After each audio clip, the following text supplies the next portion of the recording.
potensi, tingkatkan prestasi, lahirkan profil pelajar Pancasila. Belajar, bergerak, berbagi untuk negeri, kita menjalin kolaborasi. Belajar, bergerak, berbagi untuk negeri, demi bakti pada Ibu Pertiwi.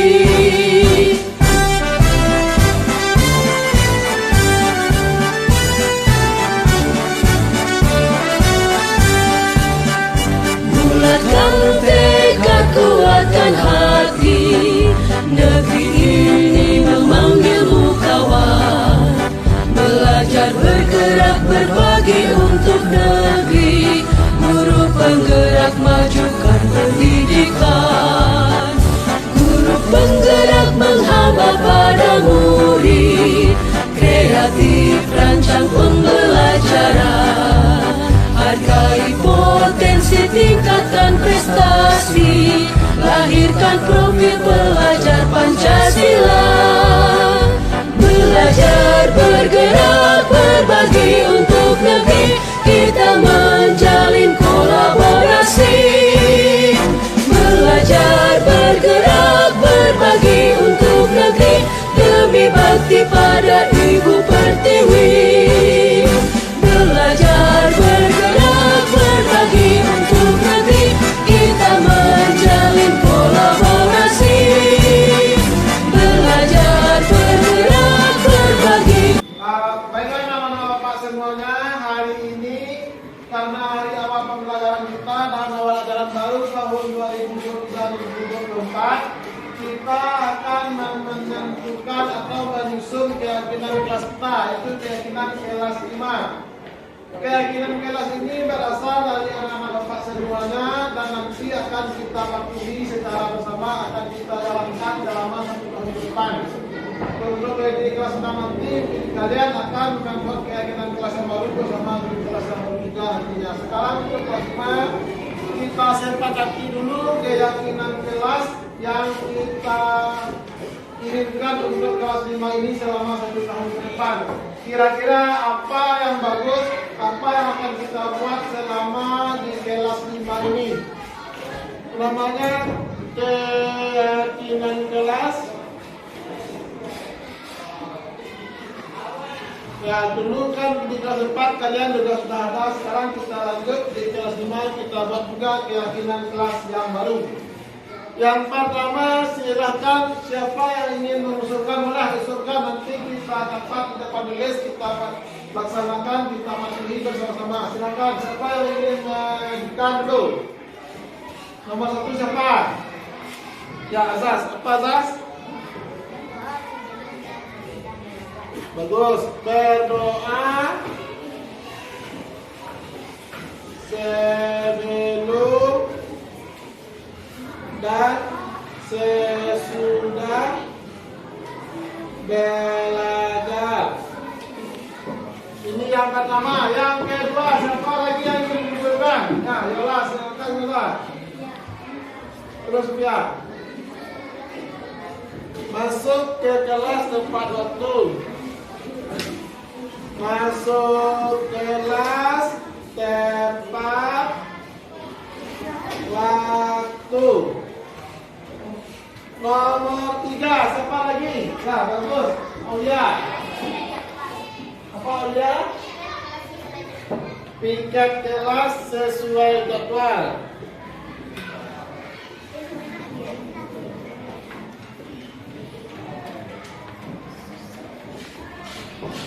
Kemarin kita sudah membuat piket dan nanti pasti jadwal piket kita. Yang keempat, siapa lagi? Ya, Humaira. Berpakaian rapi, ya bagus. Berpakaian rapi.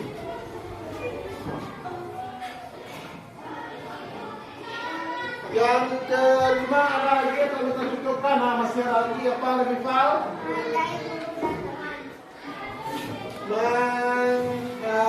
Menghargai guru dan teman. Nah, ini kesepakatan kita sama bagus. Kita harus saling menghargai di sini.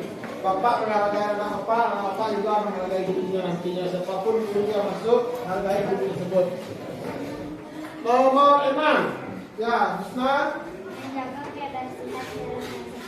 Menjaga kebersihan itu juga perlu, betul. Menjaga kebersihan kelas dan sekolah. Nomor 7. Ya Allah. Tertib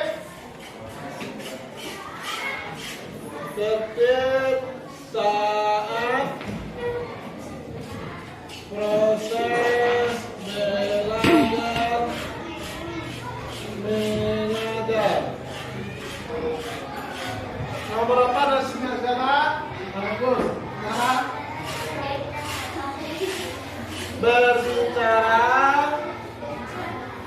bicara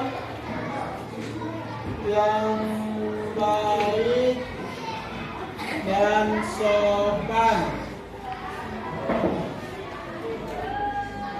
Nomor 9. Masalah sokir, sokir.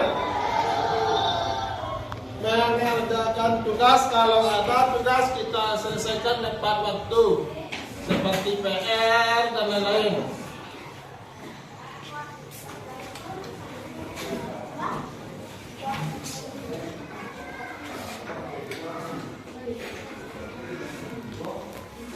Ke 10. Ya, Fadil, silakan Fadil. Menerapkan budaya 5S. Apa 5S itu?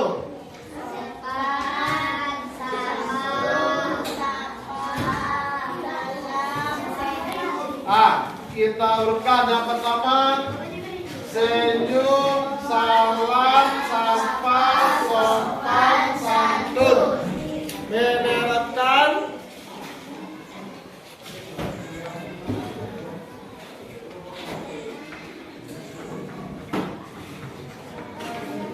Menerapkan budaya 5S. Nomor 11. Siapa lagi? Ningsih. Bagus, Pak Ningsih. Menerapkan budaya minta tolong dan terima kasih. Kalau kita perlu bantuan teman, kita ucapkan minta tolong, dan setelah dibantu kita ucapkan terima kasih. Menerapkan budaya minta tolong dan terima kasih. 12. Apa lagi? Azam, apa Azam? Meminta maaf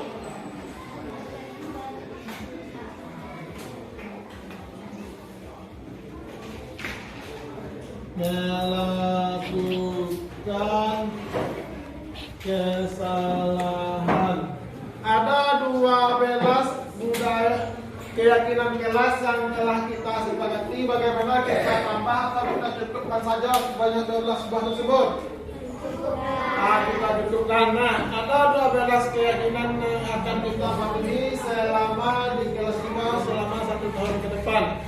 Nah, ini akan Bapak buat dengan mudah, lalu akan Bapak tempelkan di kelas kita agar kita setiap hari dapat membaca keyakinan kelas kita tersebut. Nah, untuk keyakinan kelas itu yang akan Bapak sampaikan. Bapak ucapkan terima kasih atas masukan dari anak Bapak. Semoga kita semua dapat menerapkannya. Terima kasih.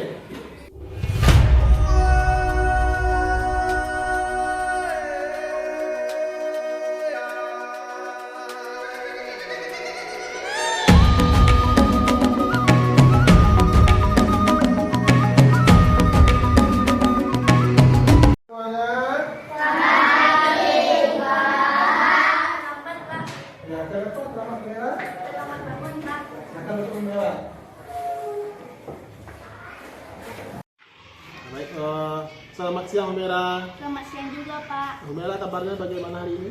Baik, Pak. Baik. Nah, kira-kira Humaira tahu tak kenapa Humaira Bapak ajak ke sini? Tidak, Pak. Tidak. Gini, tadi ketika Bapak sudah masuk ke dalam kelas, Bapak melihat Humaira itu datang terlambat. Betul atau tidak? Betul, Pak. Betul. Datang terlambat itu perbuatan yang baik atau yang tidak baik menurut Humaira? Tidak baik, Pak. Tidak baik. Nah, gini Humaira.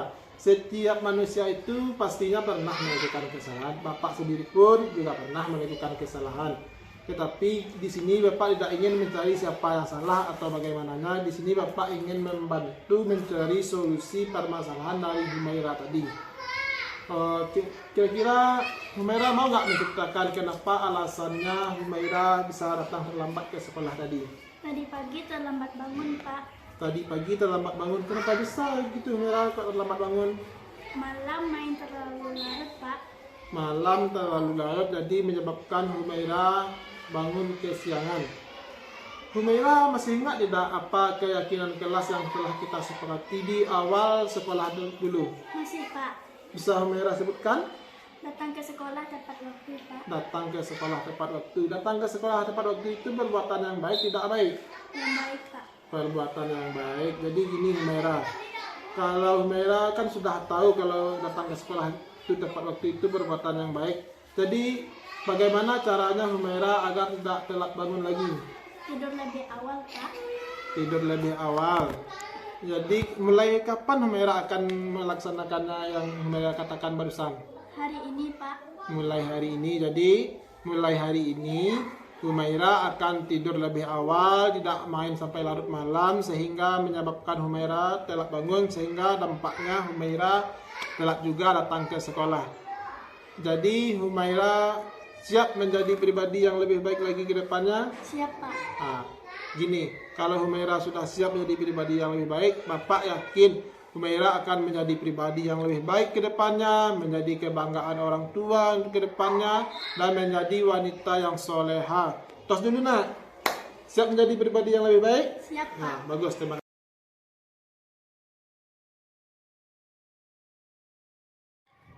Bagaimana menurut Humaira atas penyelesaian kasus yang baru saja Bapak laksanakan kepada Humaira? Menurut saya, terima kasih Bapak Rahmat sudah membantu saya agar datang ke sekolah tidak terlambat lagi. Saya akan datang ke sekolah tepat waktu. Terima kasih Pak Rahmat sudah menasihati saya. Sama-sama Humaira. Dan bukalah matamu, saatnya meraih mimpimu. Arahkan pandangan ke depan, Tuhan kan menuntunmu. Ringga kok tidak menulis Ringga? Pena saya hilang dipinjam di Viva, Pak. Oh gitu, yang ini Bapak pinjamkan pena ya Ringga. Silakan tulis lagi Ringga. Kita belajar Pancasila, kita bernafas dalam sila-silanya. Kita belajar Pancasila, ayo kita jaga untuk Indonesia. Selamat siang Revival. Selamat siang juga, Pak. Bagaimana kabar Revival hari ini? Baik? Alhamdulillah baik, Pak. Sudah makan? Sudah, Pak. Nah, ini Revival tahu nggak kenapa Revival Bapak ajak ke sini? Tidak tahu, Pak. Nah gini, tadi ketika di dalam kelas Bapak melihat teman sebangku Revival itu Gus Daringga tidak menulis. Katanya penanya hilang oleh Revival. Itu betul atau tidak Revival? Betul, Pak. Menghilangkan pena teman itu termasuk perbuatan yang bertanggung jawab atau yang tidak bertanggung jawab bagi Revival? Tidak bertanggung jawab, Pak. Tidak bertanggung jawab, termasuk perbuatan yang baik atau tidak baik tuh Revival? Tidak baik, Pak. Tidak baik. Nah gini Revival, semua kita ini pernah melakukan kesalahan Revival. Bapak juga pernah waktu sekolah dulu pernah menghilangkan pena teman Bapak sekali itu Revival. Jadi di sini Bapak tidak mencari kesalahan Revival, tidak ingin menghukum Revival, tetapi Bapak ingin membantu mencari solusi dari permasalahan Revival tadi. Boleh tahu Bapak tidak kenapa pena Gus Daringga itu bisa hilang oleh Revival? Jadi gini Pak, saat jam istirahat saya bawa pena itu main kejar-kejaran. Nah. Saya tidak sengaja menjatuhkan pena itu Pak. Oh, jadi gitu, penanya hilang oleh Revival ketika Revival bawa main untuk pergi kejar-kejaran. Gitu Revival. Betul Pak. Nah, jadi bagaimana cara Revival untuk dulu Revival masih ingat tidak keyakinan kelas kita? Masih Pak. Nah, apa keyakinan kelas kita? Meminta maaf ketika melakukan kesalahan. Jadi kapan Revival akan meminta maaf ke Ringga? Setelah ini Pak.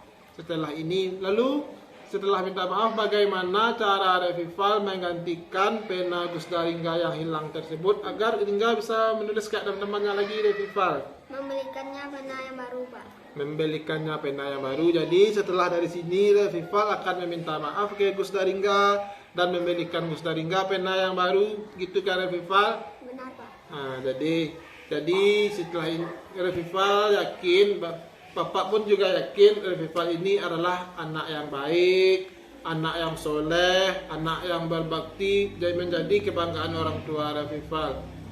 Siap menjadi anak yang lebih baik lagi Revival? Siap Pak. Nah, selamat Revival.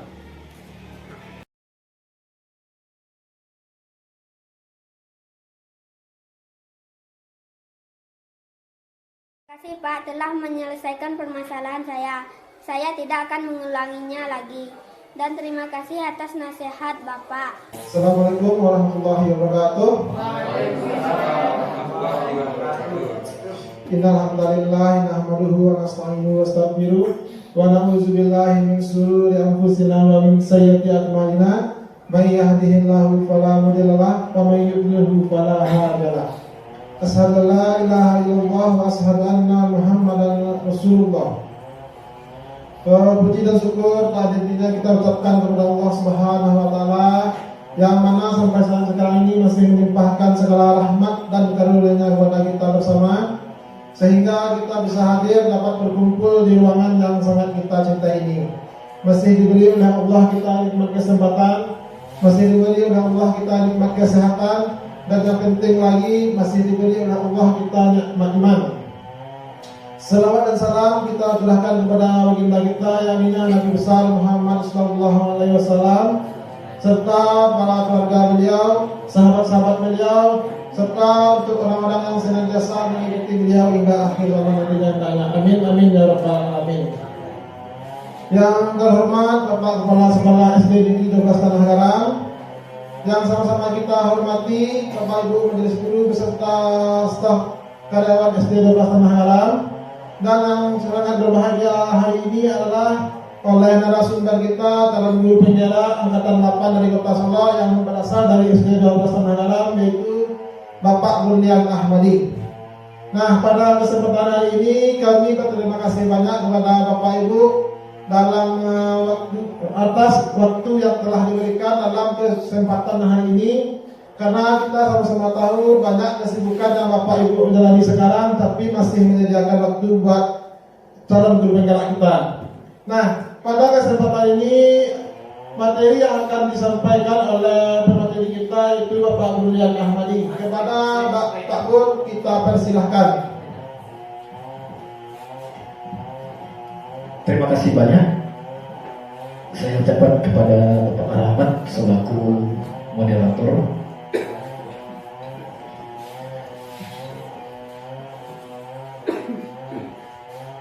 Terima kasih banyak kepada Bapak Rahmat yang telah memberi kesempatan kepada saya untuk mensosialisasikan atau mempresentasikan budaya positif di sekolah. Pertama, Assalamualaikum warahmatullahi wabarakatuh. Alhamdulillahirabbil alamin. Wassalatu wassalamu ala asyrofil anbiya'i wal mursalin wa ala alihi wa sahbihi ajmain. Amma ba'du.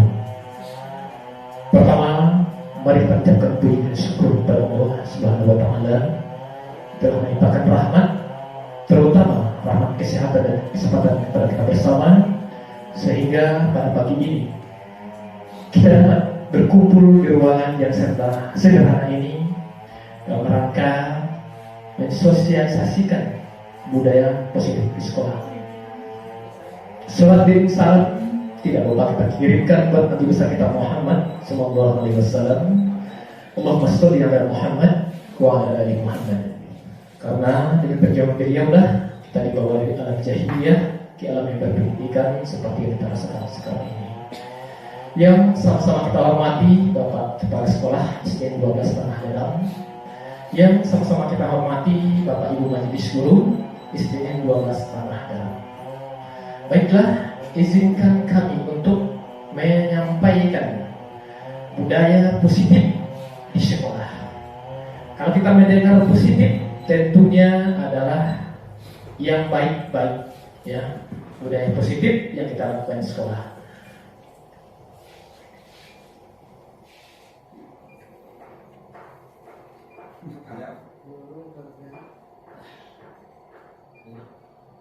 Budaya positif di sekolah dapat kita lakukan dengan beberapa sub, ya. Yang pertama, perubahan paradigma belajar. Itu yang pertama. Kemudian yang kedua, disiplin positif. Dilanjutkan dengan yang ketiga, yaitu motivasi perilaku. Kemudian kebutuhan dasar. Lanjut posisi kontrol. Kemudian dilanjutkan dengan keyakinan kelas. Segitiga restitusi. Ya, kita lihat ilustrasi yang ada di depan. Anda dan teman Anda akan melakukan kegiatan. Cobalah buka. Anda adalah A. Tugas Anda adalah menyepalkan salah satu tangan Anda. Coba Anda bayangkan bahwa Anda menyimpan sesuatu yang sangat berharga di dalam kepala tangan Anda. Anda perlu menjaga benda tersebut sekuat tenaga Anda karena begitu pentingnya untuk kehidupan Anda. Tugas B, rekan Anda adalah mencoba dengan segala cara untuk membuka kepala tangan Anda. Teman Anda B boleh membujuk, menghardik, mengintimidasi, memahami, menggoda, menggelitik, bahkan menawari Anda uang agar Anda bersedia membuka kepala tangan Anda. Itu yang mungkin ada pada kita semuanya. Silakan pahami ilustrasi tadi. Dan pertanyaan pemantiknya, apakah Anda atau B membuka kepala tangan Anda? Mengapa? Apa alasan Anda atau B membuka kepala tangan Anda? Silakan pikirkan Bapak dan Ibu. Kemudian yang kedua, apakah Anda atau B menutup kepala tangan Anda? Mengapa? Apa alasan Anda atau B tetap menutup kepala tangan Anda? Ya, juga silakan Bapak dan Ibu untuk memikirkannya. Yang ketiga, dalam kegiatan ini sesungguhnya siapa yang memegang kendali atau kontrol untuk membuka atau menutup kepala tangan Anda? Ya, silakan Bapak dan Ibu untuk memikirkan, ya, dari pertanyaan tadi. Ya, yang pertama, budaya positif di sekolah itu disiplin positif dan nilai kebajikan. A. Perubahan paradigma belajar yang telah disampaikan di awal tadi. Perubahan paradigma belajar merupakan sebuah pergeseran cara pandang kita mengenai aktivitas belajar. Teori kontrol telah merubah cara pandang kita tentang aktivitas belajar. Pertama, stimulasi respon dan teori kontrol. Kita lihat pernyataannya, kebutuhan kita sama. Di stimulus respon, kemudian di teori kontrolnya, kebutuhan kita berbeda. Berarti saling berlawanan. Kemudian yang kedua, stimulus responnya, kita mencoba mengubah pandangan orang agar sama dengan kita. Sedangkan di teori kontrolnya, kita berusaha memahami pandangan orang lain. Kemudian yang ketiga, perilaku buruk dilihat dari suatu kesalahan. Di teori kontrolnya adalah semua perilaku mempunyai tujuan. Kemudian yang keempat, stimulus responnya, orang lain bisa mengontrol saya. Teori kontrol, hanya Anda yang bisa mengontrol diri Anda. Kemudian stimulus yang respon yang kelima, pemaksaan ada pada saat rujukan gagal. Teori kontrolnya adalah kolaborasi, dan Kensus menciptakan pilihan baru. Ya, kolaborasi itu adalah kerjasama. Kemudian yang kedua, disiplin positif. Apa itu disiplin positif? Ya, pada Bapak dan Ibu, ya, disiplin merupakan cara diri untuk melakukan sesuatu berdasarkan motivasi internal, ya, yang datang dari diri kita sendiri. Jika kita tidak memiliki motivasi internal, maka memerlukan pihak lain untuk mendisiplinkan kita, atau disebut dengan motivasi eksternal. Disiplin dapat digunakan sebagai kontrol diri karena membuat kita belajar mengontrol diri agar dapat mencapai tujuan yang mulia, mengacu pada nilai yang dianut seseorang, yaitu nilai kebajikan universal. Sifatnya positif manusia yang merupakan tujuan yang ingin dicapai setiap individunya. Kemudian yang B-nya disiplin positif. Ya, kita lihat tujuannya. Apa tujuannya dari disiplin positif ini? Yang pertama adalah menanamkan motivasi pada murid-murid kita, yaitu untuk menjadi orang yang mereka inginkan dan menghargai diri sendiri dengan nilai-nilai yang mereka percaya. Ketika murid-murid kita memiliki motivasi tersebut, itu tujuan dari disiplin positif. Sedangkan menurut Ki HD atau Ki Hajar Dewantara, disiplin positif itu di mana ada kemerdekaan, disitulah harus ada disiplin yang kuat. Sungguh pun disiplin itu bersifat self-discipline, yaitu kita sendiri yang mewajibkan kita dengan sekeras-kerasnya. Tetapi itu sama saja, sebab jikalau kita tidak cakap melakukan self-discipline, wajib penguasa lain yang mendisiplinkan kita. Dan peraturan demikian itulah harus ada di dalam suasana yang merdeka. Itu menurut GHD tentang disiplin positif. Kemudian tujuan mulia penerapan disiplin positif adalah agar terbentuknya murid-murid yang berkarakter, berdisiplin, santun, jujur, peduli, bertanggung jawab, dan merupakan pembelajaran sepanjang hayat sesuai dengan standar kompetensi lulusan yang diharapkan.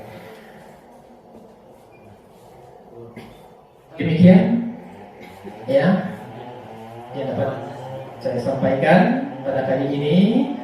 Mohon maaf atas kekurangannya. Terima kasih atas kerjasamanya. Saya akhiri dengan wabillahi taufiq wal hidayah. Assalamualaikum warahmatullahi wabarakatuh. Untuk penyanyi selanjutnya, ya, kita persilakan kepada kami persilakan dengan segala hormat.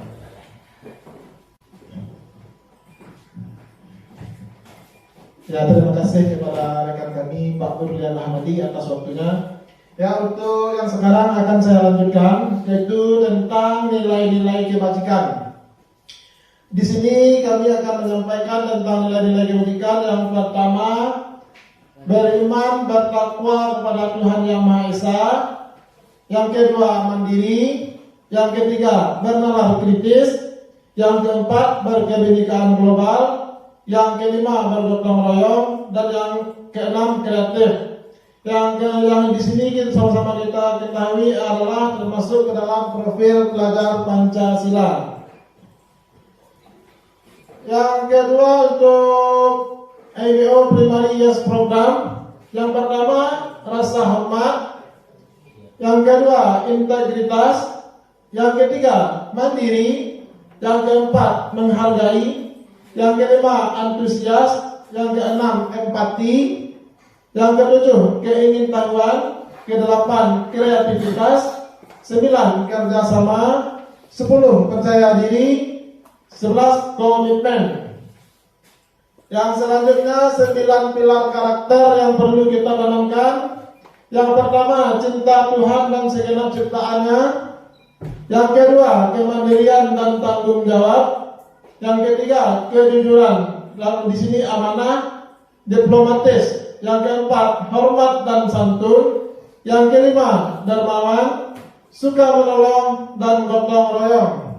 Yang keenam, percaya diri, kreatif dan pekerja keras. Yang ketujuh, kepemimpinan dan keadilan. 8. Baik dan rendah hati. Dan yang ke-9, toleransi, kedamaian, dan kesatuan. Petunjuk seumur hidup dan keterampilan hidup. Di sini keterampilan hidup yang perlu kita kuasai ada 5. Yang pertama, dapat dipercaya. Yang kedua, lurus hati. Yang ketiga, pendengaran yang aktif. Keempat, tidak merendahkan orang lain. Yang kelima, memberikan yang terbaik dari diri. Untuk petunjuk hidup yang perlu kita tanamkan adalah penerawan, bekerja sama, keberanian, keingintahuan, usaha, keluasan, berorganisasi, kesabaran, keteguhan hati, kehormatan, memiliki rasa humor, berinisiatif, integritas, pemecahan masalah, sumber pengetahuan, tanggung jawab, dan persahabatan. Dan 7 esensial virtues. Yang pertama, suara hati. Yang kedua, kontrol diri. Yang ketiga, rasa hormat. Keempat, kebaikan. Yang kelima, toleransi. Dan yang keenam, keadilan. Yang kedua, teori motivasi, hukum, dan penghargaan. Dan segitiga restitusi. Yang pertama, motivasi perilaku manusia. Setiap tindakan yang dilakukan seseorang mempunyai alasan. Di sini dinyatakan oleh ahli John Augustine menyatakan ada 3 motivasi perilaku manusia. Yang pertama, untuk menghindari ketidaknyamanan atau hukuman, menghindari permasalahan yang mungkin muncul dan membawa pengaruh secara fisik, psikologis, tidak terpenuhinya kebutuhan bila tidak melakukan tindakan tersebut. Motivasi ini berasal dari eksternal atau dari luar. Yang kedua, untuk mendapatkan imbalan. Alasan melakukan sesuatu untuk mendapatkan hadiah, pengakuan dari orang lain atau imbalan motivasi yang ini bersifat dari eksternal atau dari luar. Yang ketiga, untuk menjadi orang yang mereka inginkan dan menghargai diri sendiri dengan nilai yang mereka percaya. Melakukan sesuatu karena nilai yang mereka yakini dan hargai. Yang ini adalah motivasi yang berasal dari mereka sendiri. Dari 3 motivasi ini, yang terbaiknya adalah dari dalam diri kita sendiri. Hukuman, konsekuensi, dan restitusi. Kita sebagai guru tentunya pernah setiap murid kita untuk melakukan kesalahan. Maka sikap kita sebagai guru ada 6 pemberi tindakan. Yang pertama ada hukuman. Hukuman ini bersifat tidak terencana dan tiba-tiba. Hukuman bersifat satu arah dari guru yang memberikan tanpa melalui kesepakatan. Dapat berupa fisik maupun psikis. Murid disakiti oleh suatu perbuatan atau kata-kata. Sistem tidak berjalan jika murid tidak takut. Seperti peraturannya adalah di kata-kata guru, kamu harus contohnya seperti ini.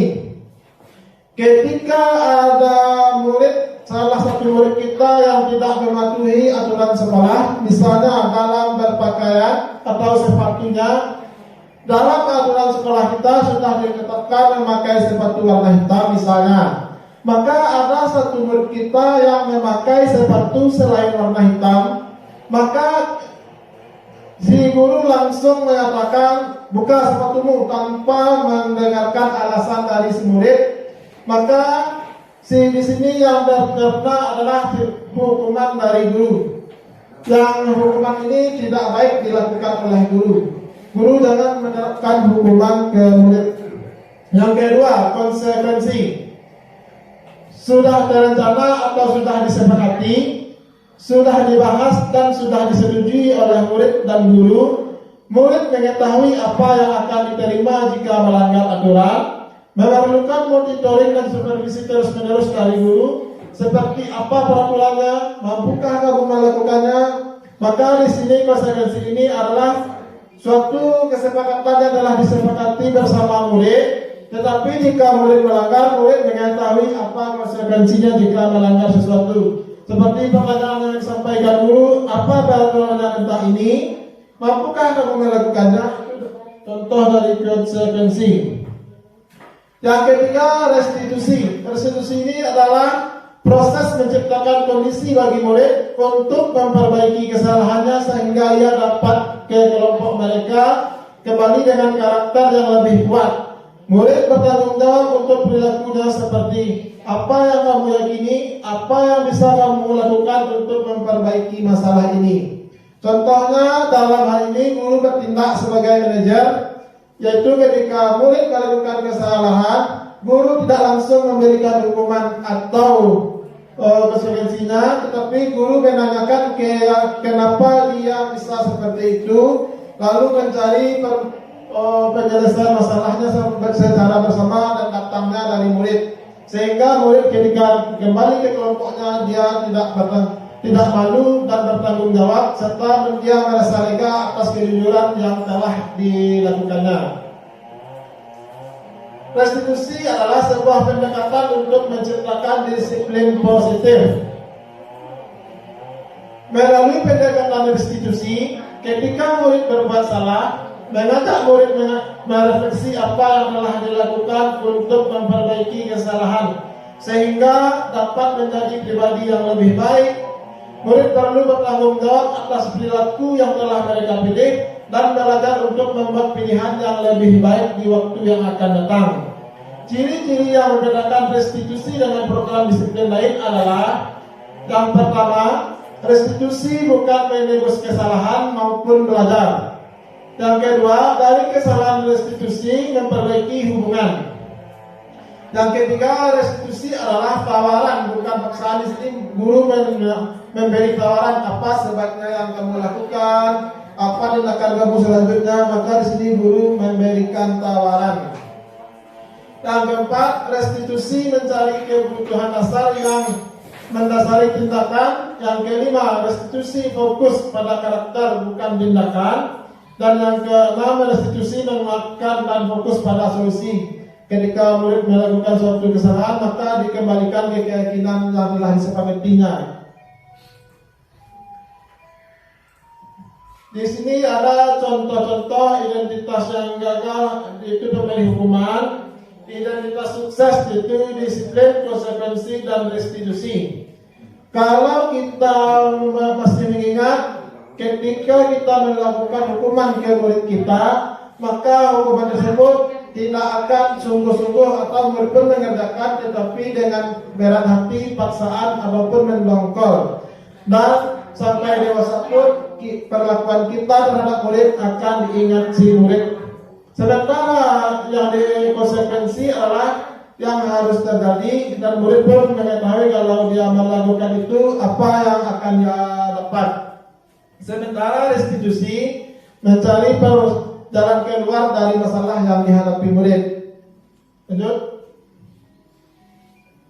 Nah, di sini dasarnya kita mengetahui aturan-aturan, baik aturan sekolah, aturan kelas, atau aturan kelas. Di sini aturan itu yang biasanya bersumber dari guru atau kepala sekolah atau yang memegang pimpinan di tempat tersebut. Maka saat ini kita membuat dengan keyakinan kelas. Keyakinan kelas ini adalah datangnya dari, kalau di kelas pun dari murid, guru mencatat di mana yang terbaik, lalu mengingatkan ke murid apa keyakinan kelas yang telah disepakatinya. Contohnya, di sini ada contoh keyakinan dari kelas 6. Bersikap positif, senantiasa menjadi diri terbaik, percaya dan menghormati orang lain, serta barang miliknya. Berkomitmen terhadap setiap tugas, senantiasa membantu orang lain. Yang selanjutnya contoh keyakinan kelas dari kelas 1. Setiap anggota kelas perlu belajar. Yang kedua, setiap anggota kelas perlu senang. Setiap anggota kelas perlu melakukan tugas. Yang keempat, setiap anggota kelas perlu saling menghargai. Dan yang kelima, setiap anggota kelas perlu merasa aman.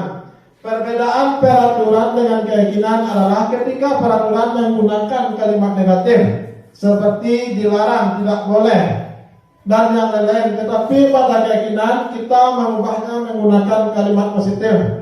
Seperti kalau di aturan dilarang memakai sepatu selain warna hitam, maka untuk keyakinan kelas kalimatnya adalah sepatunya berwarna hitam karena seperti itu. Ya, untuk selanjutnya akan disampaikan oleh rekan CGP kami yang lainnya kepada Bapak Romi Afrianto. Kepada Bapak Romi kita persilahkan.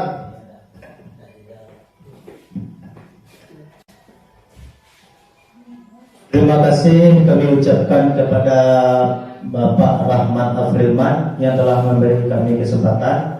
Ini sesi yang ketiga bagi kami calon guru penggerak angkatan 8, yang mana pada tahap ini kami akan melanjutkan penyampaian dari hasil PowerPoint yang telah kami buat dan kami sepakati secara bersama.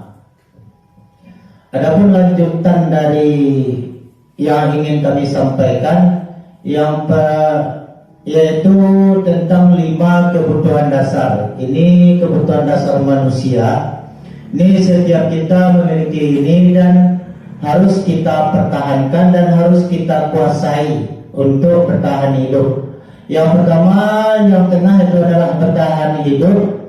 Apa yang akan kita terima untuk bertahan hidup ini? Yang pertama, kasih sayang dan rasa diterima. Itu wajib kita, kebutuhan dasar kita. Yang kedua yaitu kebebasan. Yang ketiga adalah kesenangan. Yang keempat adalah penguasaan. Itu ruang lingkupnya terakhir nanti kebutuhan hidup. Apabila hal ini sudah terpenuhi kebutuhan dasar ini, maka kebahagiaan hidup akan kita peroleh. Kemudian 5 kebutuhan dasar manusia tadi. Yang pertama penguasaan, yaitu kekuatan untuk mencapai sesuatu, menjadi kompeten, menjadi terampil, diakui atas prestasi dan keterampilan kita, didengarkan dan memiliki rasa harga diri. Ini yang pertama mengenai penguasaan, kekuatan kita untuk mencapai sesuatu agar kita menjadi kompeten. Kompeten kita jangan sampai kita sia-siakan. Kita memiliki kompetensi tetapi hanya untuk diri sendiri dan tidak dikembangkan, maka kompetensi itu tidak ada artinya. Lama-lama penguasaan terhadap kompetensi tersebut akan hilang. Yang kedua, bertahan hidup. Bersifat fisiologis untuk bertahan hidup seperti kesehatan, rumah, makanan, psikologis, kebutuhan dan perasaan rasa aman. Ini kebutuhan dasar kita untuk bertahan hidup. Yang ketiga, kasih sayang dan diterima. Ini kebutuhan dasar yang ketiga, yaitu kebutuhan hubungan dan koneksi sosial. Jadi kita tidak bisa hidup sendiri. Kita butuh rasa kasih sayang dan perhatian dari orang lain. Begitupun perhatian kita kepada orang lain. Jiwa sosial kita tanamkan di dalam diri kita sendiri. Kemudian kebutuhan memberi dan menerima kasih sayang. Jadi sama-sama timbal balik. Jangan hanya memberi kasih sayang tetapi kasih sayang tidak pernah kita terima. Begitupun di sekolah, kita berikan kasih sayang kepada siswa kita, kita pun menerima kasih sayang dari mereka. Tapi apabila kebencian yang diterima dari siswa kita karena seperti yang disampaikan oleh Pak Ahmad tadi, kita terfokus kepada hukuman bukan restitusi, maka kebutuhan rasa kasih sayang dan rasa diterima ini belum tercapai oleh kita. Dan kebutuhan untuk menjadi bagian dari satu kelompok. Kita tidak diasingkan, kita menjadi bagian dari kelompok kita di kelas maupun di sekolah, kita dalam satu kesatuan yang utuh. Yang keempatnya yaitu kebebasan, yaitu kebutuhan akan kemandirian, otonomi, memiliki dan mampu mengendalikan arah, memiliki pilihan dan mampu mengendalikan arah hidup seseorang. Ini kebebasan kita menentukan pilihan kita. Yang kelimanya yaitu kesenangan, kesenangan bermain dan tertawa. Ini untuk seluruh kita, bahwa kesenangan itu adalah bagian dari hidup. Ini kuesioner dari sekian banyak siswa yang sudah kami berikan. Ada yang memberikan kuesioner kasih sayang hanya rentangnya 1 sampai 10 saja. Kemudian ada yang 2 memberikan kekuasaan. Ini juga sedikit di bawah. Tetapi yang ketiga yaitu kebebasan, mereka memilih rasa bebas. Itu ada rentangnya 9 orang. Kemudian terakhir itu ada yang memilih 2. Dia juga memilih kebebasan tetapi juga memilih kesenangan, sehingga mencakup jadi rentangnya hampir sama lah. Kasih sayang dibutuhkan, kekuasaan juga dibutuhkan, kebebasan dan juga kesenangan. Posisi kontrol. Ini posisi kontrol kita sebagai seorang guru. Yang pertama yaitu penghukum. Ini bersifat menekan anak, ada nada suara tinggi, bahasa tubuh dan mata melotot, dan jari menunjuk, menghardik, menjadikan siswa marah dan dendam, serta agresif. Ini penghukum. Guru sebagai penghukum, contohnya, patuhi aturan saja, kamu selalu saja salah. Ini saja yang diulang, tidak juga bisa. Kemana otak kamu? Itu penghukum namanya. Jadi posisi kita di mana? Kita sendiri yang menentukan. Kemudian yang kedua, pembuat rasa bersalah. Seorang guru berusaha lemah lembut berkata kepada siswa, sehingga siswa itu merasa tidak aman, tidak nyaman, bersalah dan rendah diri. Hasil yang didapatkan, murid merasa bersalah, gagal dan tidak sanggup membahagiakan orang lain. Murid bisa menyakiti diri sendiri dan orang lain. Berarti kalau kita menjadi pembuat merasa bersalah, maka siswa kita akan putus asa dan mungkin akan menjadi seorang penyendiri. Contohnya, ibu sangat kecewa sekali dengan kamu. Berapa kali harus bapak katakan, memberitahu kamu bagaimana, coba seperti ini. Kita datang ke sekolah, dari pagi bapak mengajar sampai siang, tetapi belum ada perhatian dari kamu. Apakah kamu tidak kasihan dengan bapak? Suara bapak sudah habis, kemudian energi bapak sudah habis, tetapi perilaku kamu seperti itu saja. Berarti siswa ditekan dengan kata-kata lembut, tetapi dia merasa bersalah akan dirinya. Ini juga bukan sesuatu hal yang baik. Yang ketiga yaitu teman. Yaitu suara kita ramah, kita jadikan siswa kita sebagai teman berbagi dan juga korban untuk menceritakan segala sesuatu, curhat istilahnya, sehingga siswa merasa senang dan akrab. Tetapi apabila sang guru tidak ada, maka dia akan kehilangan teman. Misalkan kita tidak hadir ke sekolah, orang lain yang masuk ke dalam kelas kita, siswa yang kita ajak menjadi teman tadi, kita sebagai teman siswa, dia akan merasa kehilangan temannya mana. Yaitu pemantau yang terakhir, yaitu mengawasi posisi pemantau. Mengawasi posisi pemantau berdasarkan pada peraturan dan konsekuensi, mengandalkan perhitungan catatan dan data, nada suara datar dan bahasa tubuh formal. Hasil, murid memahami konsekuensi yang harus dijalankan, murid dibuat tidak nyaman dan guru tetap harus memantau murid sampai pada saat mengerjakan tugas. Ini contohnya tanda checklist. Bisa jadi dengan bobot atau bagaimana, kita hanya mengawasi, kemudian kita berikan data, berdasarkan data kita catat apa perilaku dan tindak tanduk yang diperbuat oleh siswa. Kemudian baru kita beri teguran, apa yang telah kamu lakukan, peraturannya apa, kemudian sanksi dan atau konsekuensi dari peraturan yang sudah dibuat itu apa, siswa sendiri yang menjawabnya. Yang terakhir yaitu sebagai manajer, guru berbuat sesuatu bersama murid, mempersilakan murid mempertanggungjawabkan perilakunya, mendukung murid agar menemukan solusi dari permasalahannya sendiri. Nadanya halus, bahasa tubuh tidak kaku dan mendekat kepada murid. Contoh katanya, apa yang kita yakini di keyakinan kelas sudah kita susun secara bersama-sama, kira-kira apa keyakinan kelas kita mengenai hal ini. Kemudian jika kamu meyakininya, apakah kamu bersedia untuk memperbaiki? Jadi kalau keyakinan kelas sudah tertanam di hati siswa, kita ada siswa yang melanggar, kita beri mereka kata-kata hanya berupa kata-kata lemah lembut.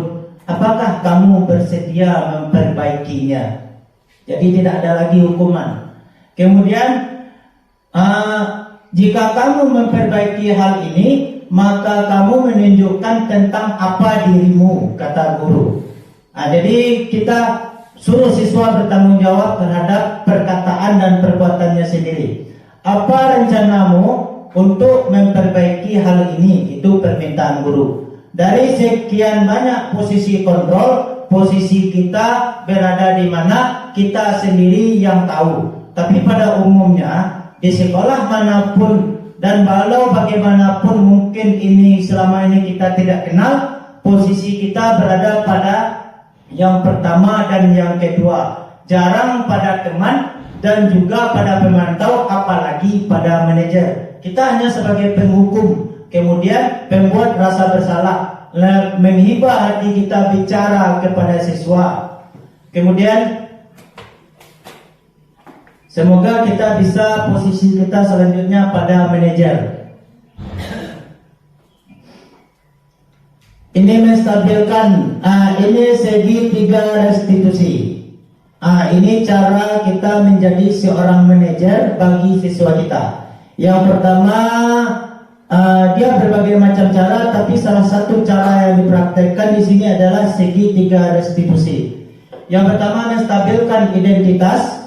Itu adalah kita mencari atau untuk mengubah identitas anak dari gagal karena melakukan kesalahan menjadi orang yang sukses. Anak yang melanggar peraturan karena mencari perhatian adalah anak yang mengalami kegagalan. Ia mencoba memenuhi kebutuhannya, kebutuhan dasarnya, namun ada benturan. Jika kita ingin menjadi reflektif, dapat digunakan dengan kata-kata. Jadi apabila permasalahan ada, ini kita stabilkan identitasnya. Yang pertama, berbuat salah itu tidak apa-apa. Tidak ada manusia yang sempurna. Saya juga pernah melakukan kesalahan seperti itu. Kita bisa menyelesaikan ini.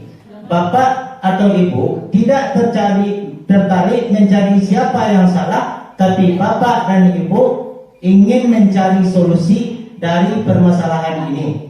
Kamu berhak merasa begitu. Apa kamu sedang menjadi teman yang baik bagi dirimu sendiri? Ini contoh kata-kata. Jadi kita cari solusi dan kita tidak main gebrak saja kepada hasil anak. Kemudian validasi tindakan yang salah, yaitu setiap tindakan kita dilakukan dengan tujuan, yaitu memenuhi kebutuhan dasar. Kalau kita memahami kebutuhan dasar, apa yang mendasari sebuah tindakan, kita bisa menemukan cara paling efektif untuk memenuhi kebutuhan tersebut. Beberapa contoh kalimatnya, padahal kamu bisa melakukan hal yang lebih buruk dari ini ya. Berarti ada lagi perbuatan yang kita kaji. Kemudian kamu pasti punya alasannya. Setelah kita tahu mengenai perbuatan buruk anak ini, maka kita apa alasannya? Kita cari alasannya. Kemudian kamu patut bangga pada dirimu karena kamu telah melindungi sesuatu yang penting buatmu. Kamu boleh mempertahankan sikap itu, tapi kamu harus menambah sikap yang baru. Kalau dia mempertahankan diri, tambah lagi sikap yang baru. Kita yang menentukan bersama-sama dengan siswa tersebut sesuai dengan keyakinan kelas yang sudah dirancang. Yang terakhir yaitu menanyakan keyakinan. Beberapa pertanyaan yang dapat digunakan dalam tahap ini. Apa yang kita percaya sebagai kelas atau keluarga? Apa nilai-nilai umum yang telah kita sepakati? Apa bayangan kita tentang kelas yang ideal? kamu mau jadi orang seperti apa, kemudian kamu ingin menjadi orang sukses, bertanggung jawab atau bisa dipercaya. Kebanyakan si anak akan menjawab iya, tapi mereka tidak akan tahu bagaimana caranya. Ini segitiga restitusi ini, contoh segitiganya. Kemudian langkah-langkah dalam segitiga restitusi tidak harus dilakukan secara kaku satu persatu.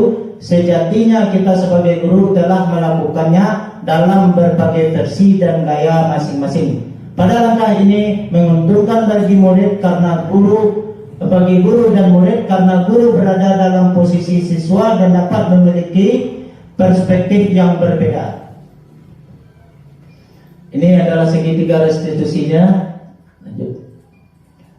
Ini dari kesimpulan kita pada tahap ini, yaitu budaya positif. Yang pertama adalah profil pelajar Pancasila seperti yang disajikan di awal tadi, yaitu beriman bertakwa kepada Tuhan Yang Maha Esa, berkebinekaan global, gotong royong, kreatif, bernalar kritis, dan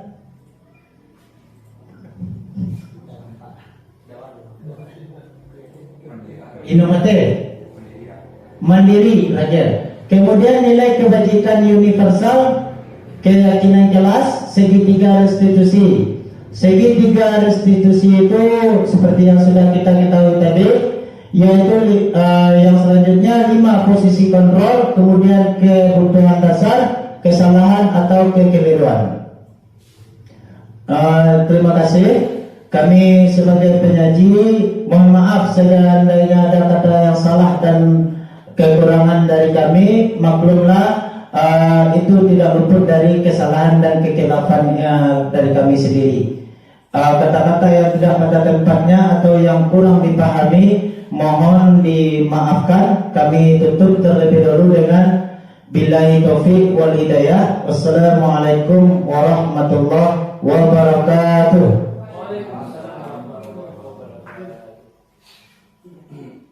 Bapak dan Ibu, sebetulnya ini berkaitan dengan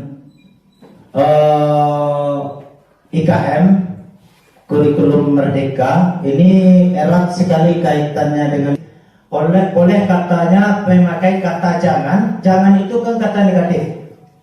Jangan lakukan ini, jangan buang sampah di sembarang tempat. Tetapi untuk keyakinan kelas itu memakai kalimat positif. Kalimat positif, hilangkan kata tidak dan kata jangannya, dan satukan. Misalkan contohnya seragam sekolah, buang sampah, seragam sekolah, sepatu, baju, dasi, topi itu tidak lengkap siswa, maka pakai kata-kata mematuhi pemakaian seragam sekolah. Itu kalimatnya positif. Jadi siswa tahu apa yang ini yang merupakan peraturan kembalinya kepada keyakinan kelas. Mungkin itu tambahan. Mudah-mudahan kita yang sudah IKM sudah menyusun aturan dan peraturan kelas dan sudah menjadikannya sebagai keyakinan kelas. Karena walau bagaimanapun juga ini harus kita laksanakan. Manusia kuat, itu kita. Jiwa-jiwa yang kuat, itu kita. Manusia kuat, itu kita. Jiwa-jiwa yang kuat, itu kita. Kau bisa hitamkan putihku, kau takkan gelapkan apapun. Kau bisa runtuhkan jalanku, kan ku temukan jalan yang lain. Manusia